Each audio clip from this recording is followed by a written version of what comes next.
Hi everybody, Jonathan here, and I've got another YouTube video for you. If you're new to the channel, welcome. If you are not new to the channel, I just received my uh, Axis and Allies Anniversary Edition just a couple days ago. In fact, you can tell that the re-releases have started to arrive. There are already two unboxing videos on YouTube. If you're familiar with the Big E, he put up one recently, as well as General Hand Grenade. I know he has a lot of subscribers out there. Now, I have always personally been a little bit conflicted with unboxing videos. Certainly nothing wrong with them. I enjoyed the Big E and General Hand Grenades videos quite a bit. But I've always personally been a little bit conflicted about doing them myself. I've been more of a, okay, let's get the box open, let's start looking at the map, let's start figuring out strategy type of person. And since there's already a couple of those out there, I wanted to do something a little bit different. That's something that I try to do every once in a while to keep this channel fresh, something that I tried to do when I was writing my novel Cosmic Fate. And as I look to design some games myself, that's something that I hope to instill in those games as well. Something just a little bit different, but still familiar. So what we're going to do for this video, we're going to take this as an opportunity to go down memory lane. And I have a series of different Axis and Allies games here, going through history. And I'm going to talk about each one a little bit, starting with the oldest and going to the newest. And you'll see that it looks like I have a series of maps laid out here, one on top of the other. If that's what you were thinking, you are correct. So we're going to go through each one. We're going to look at the boards. We're going to talk a little bit about the games and any experiences I have that I feel like are worth sharing about them. So without further ado, and hopefully I can do this without too much difficulty one-handed. So we're going to move this box out of the way. And we're going to start... Oh, I'm going to have to put that on the floor. We're going to start with the original. So this one came out, I believe it was in 1984. This is the very first one that I ever played. I was in high school at the time. A couple of friends and I were hanging out. We actually had gotten together for a completely different reason. And not having never played Axis and Allies before, we didn't know what all it was, what kind of time commitment it would be. And we were actually killing time in between turns for a different game, and somebody saw it over in the kind of the game closet, and we decided to get it out, and then we ended up spending the rest of the time playing it. And then every couple of weeks in high school, we had a core group that would get together pretty consistently, and we would play Axis and Allies Classic. So if we go ahead and look across the board, we're going to have some bright colors here. The C zones, there aren't as many territories as you might be used to. You can go directly from eastern United States and land in Western Europe on the first turn as America. There is no impassable Sahara Desert. Coming over here, China has only 2 territories. And again, there is no impassable zone here, so you can go directly Sinking to India, back and forth. And there aren't that many territories in the Pacific either, C-zone territories. So the U.S. could go directly from Hawaii and land in Tokyo, and vice versa as well.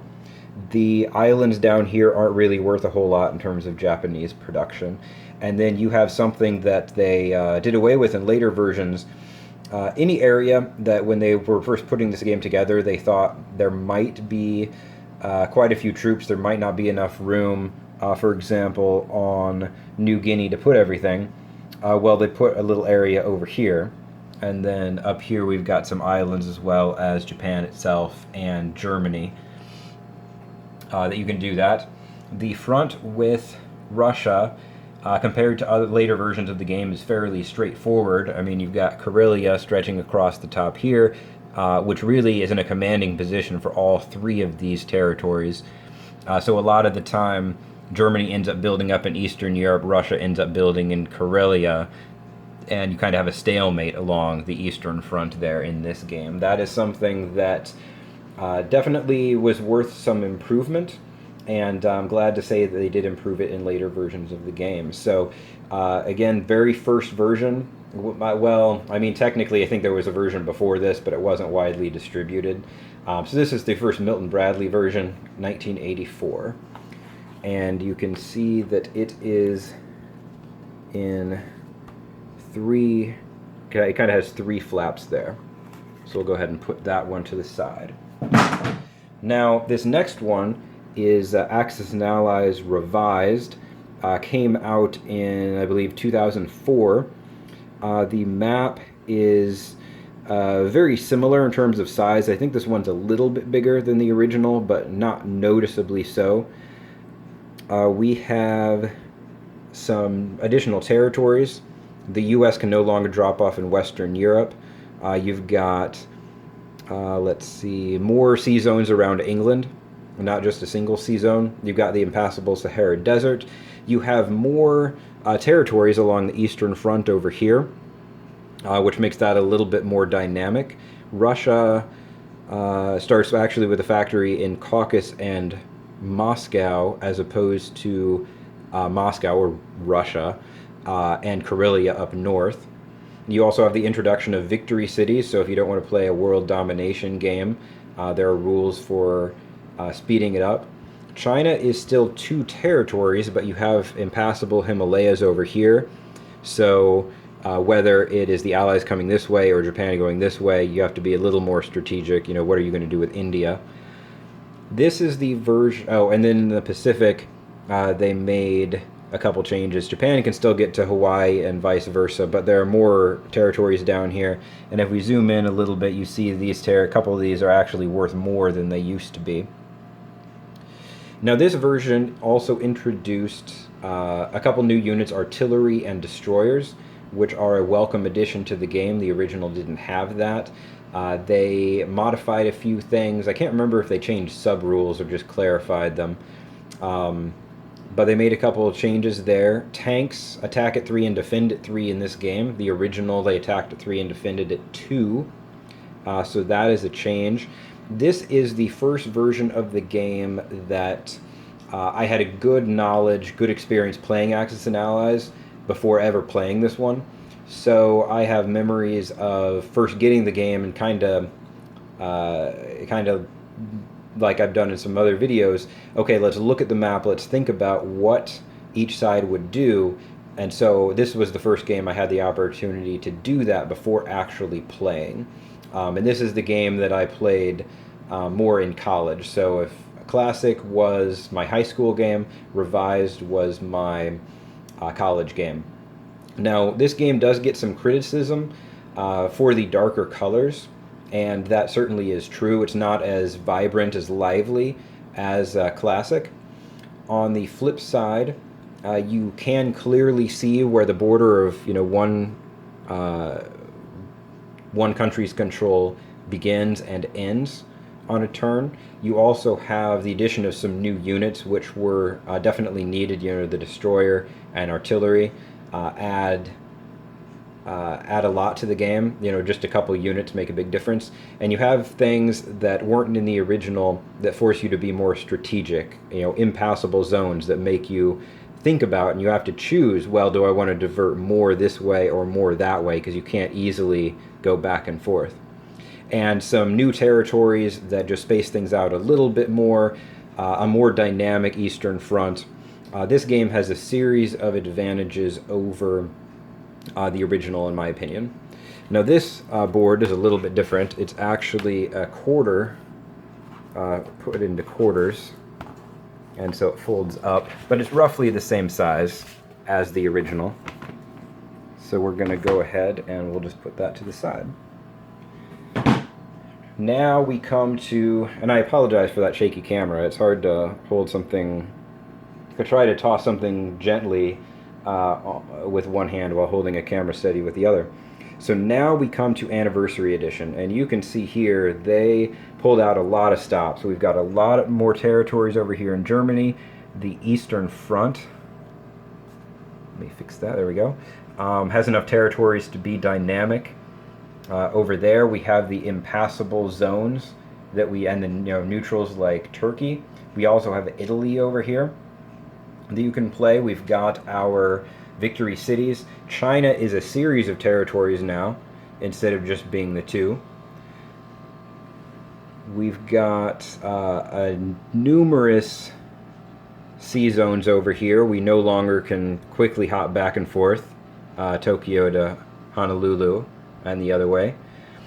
Let's see. And so this is just all around. This is like they took revised, everything that was good in revised, and added even more, expanded on that. So also we have cruisers in this game, which we didn't have before. We also have, transports. That's right. Transports, this is the first game where transports do not defend. In the other two versions, they would defend at a 1 and could be taken as casualties. So you would end up with sea battles that had maybe a battleship and a destroyer, or maybe a carrier with fighters and a destroyer, and then 6 transports.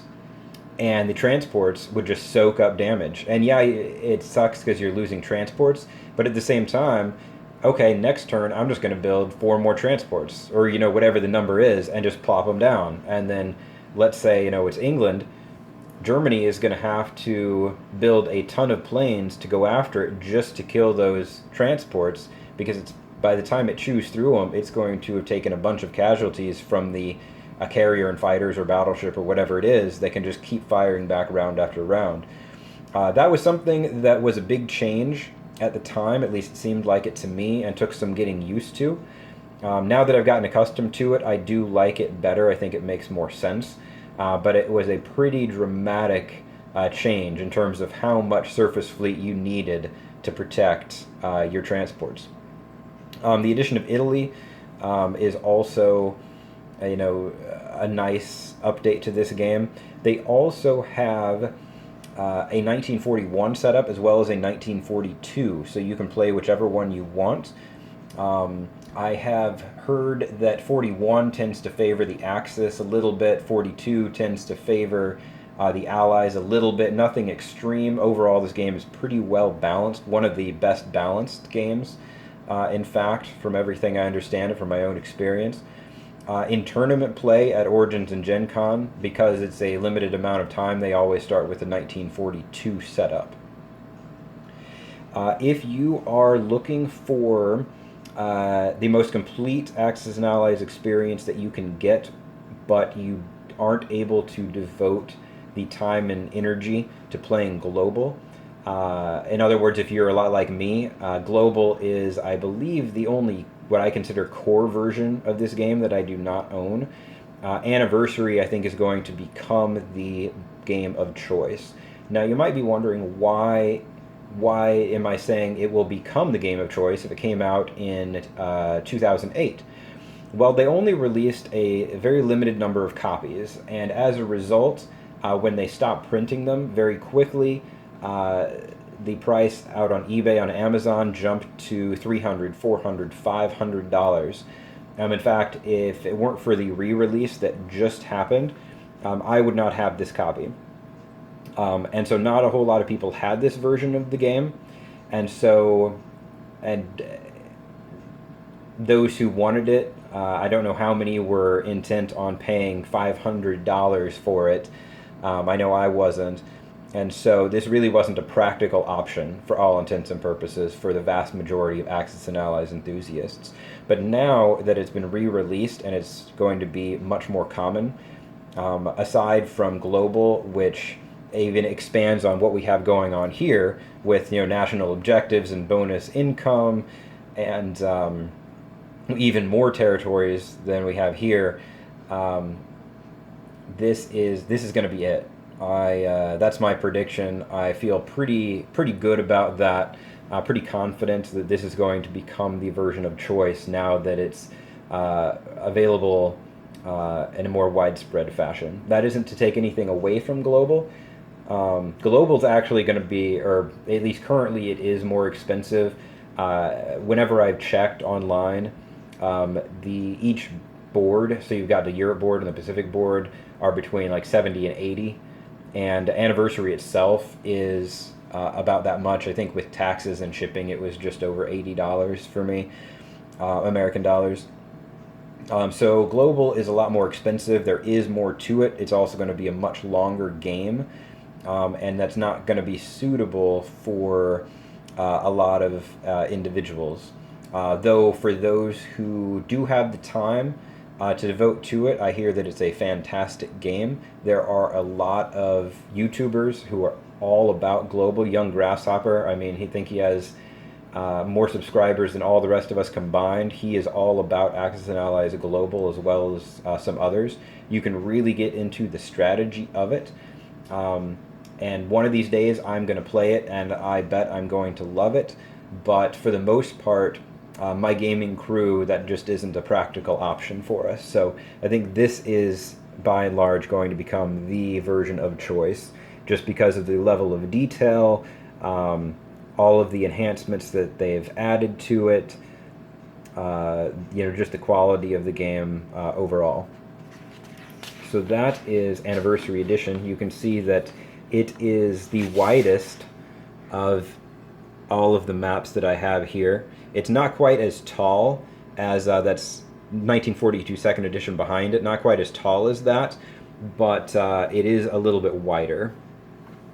So plenty of space for this on this board. All right, let's move these off to the side. So now we are, I want to say this was maybe 2009 or so. I might be off by a year or two. There were a lot of versions that came out right around that time, between 2009, maybe 10, and 2013. So you can see that this is 1941, and you can see that it shares a similar art style. It's not quite as sophisticated as Anniversary Edition. The tone of the map is very similar, though. We have fewer territories. The production values are very, very small. This is considered this is supposed to be an intro game. They tried to simplify, get down to just the very, very basics in this game, and I think that they definitely accomplished that. I have gone through a practice game with somebody I was trying to teach, and I think it is good for teaching for new players, but knowing what I know and with the experiences that I have of moving the big armies around, I will say that it was more difficult than I had expected to get used to the low production and just the handful of units to work with. I think after playing a couple rounds of it, I very quickly would get used to that. But this version, I mean, it's one of the smallest boards, fewest territories. It does use for the most part, it does use the modern rules, very similar to 1942, if I'm not mistaken, or 1942 Second Edition. But it's really an intro game, very simplistic, at least compared to the other games. And it came out in the late 2000s. And this one also has the kind of the the folding map. Oh, I think I did that wrong. Okay. Well, you guys didn't tune in to watch me fold a map, so I'm just going to toss that off to the side over there. Okay, so now we have 1942 Second Edition, and you see that it is also a very similar style, but we have more territories, the kind of production that we're used to. Still no Italy. Anniversary is the only one besides Global that has an Italy. Or I mean, I guess technically the Europe board of Global also has Italy. We've got a handful of territories over in China, nothing compared to Anniversary Edition, but more than any of the other versions of this game, aside from Anniversary and Global. This has been one of the versions of choice for a lot of gamers who didn't have Anniversary Edition and didn't have the time to devote to a global match, because this is the most recently developed full war World War II version. Um, Anniversary, the reprint of Anniversary is technically newer, but it's a reprint of the 2008 version, and this one came out in either 2010, between 2010 and 2012. Like I said, it kind of mixes together. Um, this is, one of the games of choice, which I think will be supplanted by Anniversary Edition now.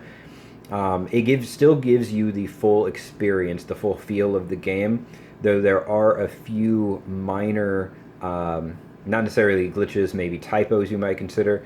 The Sahara Desert is supposed to be impassable, but it is not shaded the same color as it probably should be.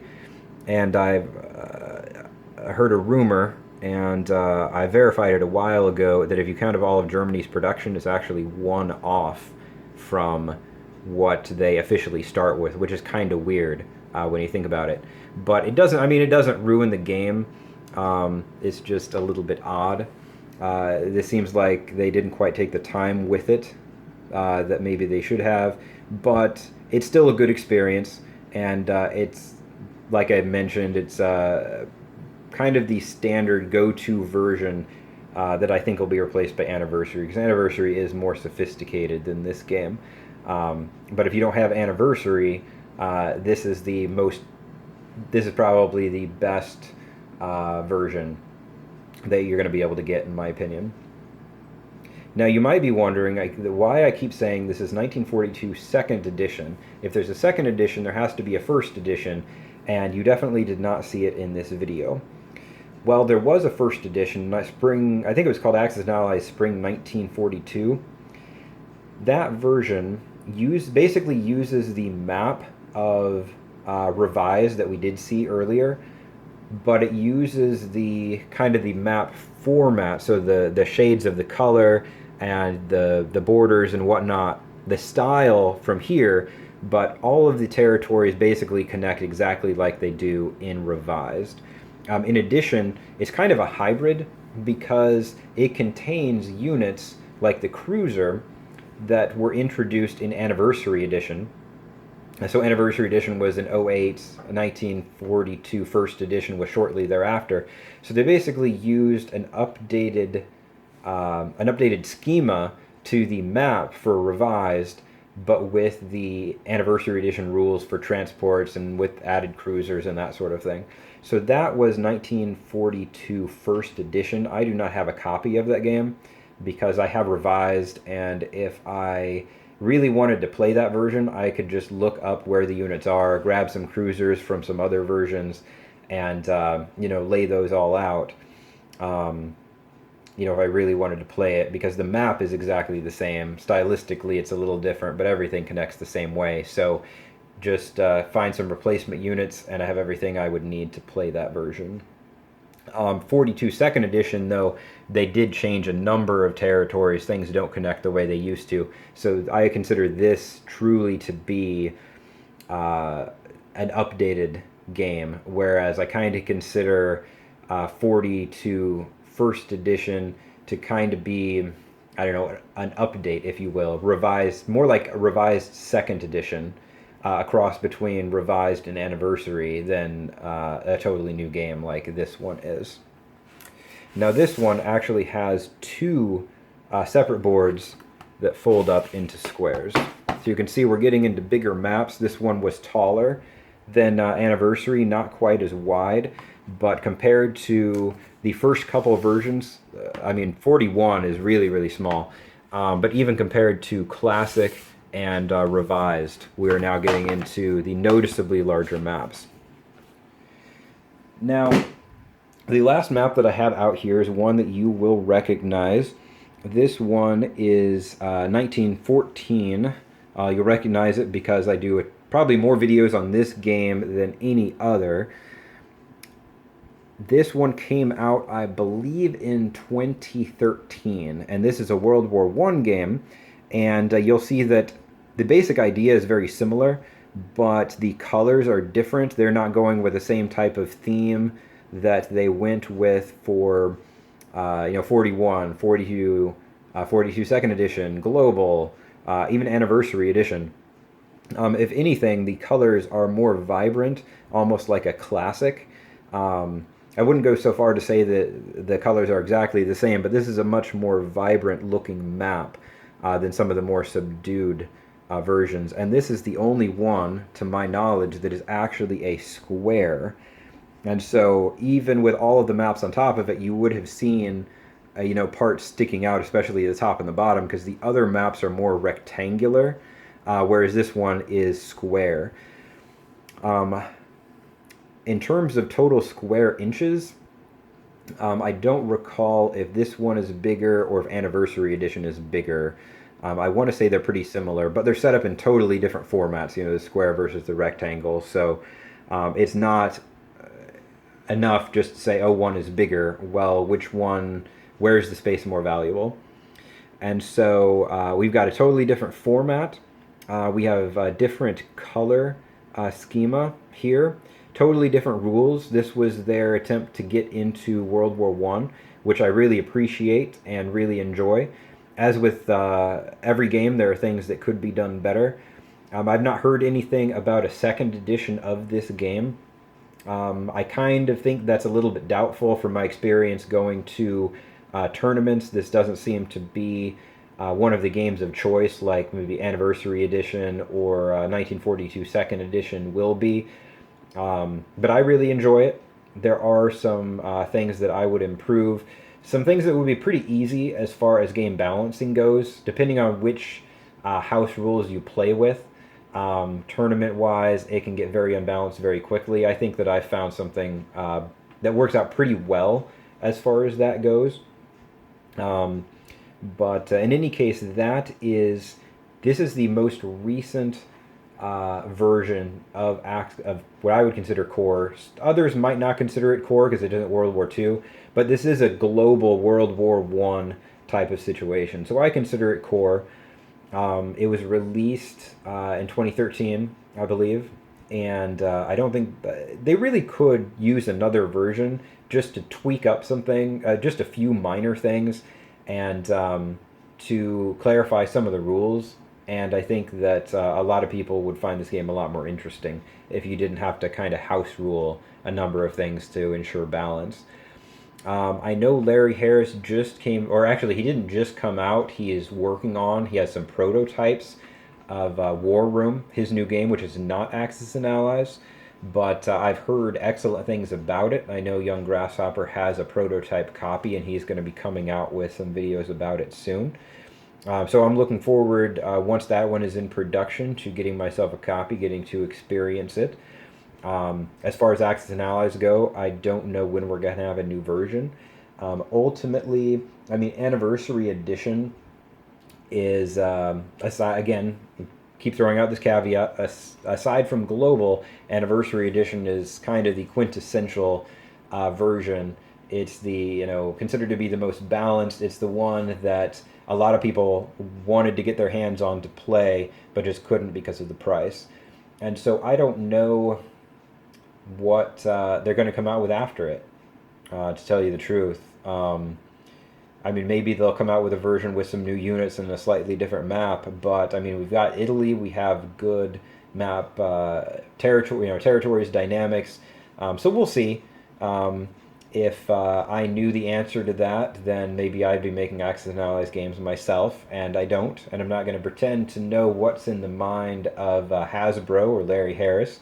I'm sure if they put their mind to it, they would have ideas. I just haven't heard of anything, and we haven't had a new version since 2013, which was this. And I want to say the current version of Global came out in 2012, right before that. We kind of had a slew of games right around that time. There are some theater versions, which I do not own. The original Europe and Pacific, Guadalcanal, D-Day. I might be forgetting one or two. But as far as core versions, these are the ones that I have, and that's kind of my walkthrough memory lane. And also a discussion of just, what is the purpose of these? What has the experience been amongst Axis and Allies players with each one, and popularity, with the different versions as well. So I hope you guys enjoyed this video. I hope you got something out of it. Like I said, didn't want to do just a regular unboxing, but I also did want to incorporate Anniversary Edition somehow. And I've accumulated quite a few versions of Axis and Allies over the years, and I've enjoyed most of them. I say that just because of my experience with 41. I haven't really played it a whole lot. All of the others, again, except Anniversary because I just got it. I have played it before, but not as extensively. But I've, enjoyed them. And so I just wanted to walk through my experience and kind of give you guys a walkthrough of history there. So I hope you enjoyed it. Have a good day, everybody.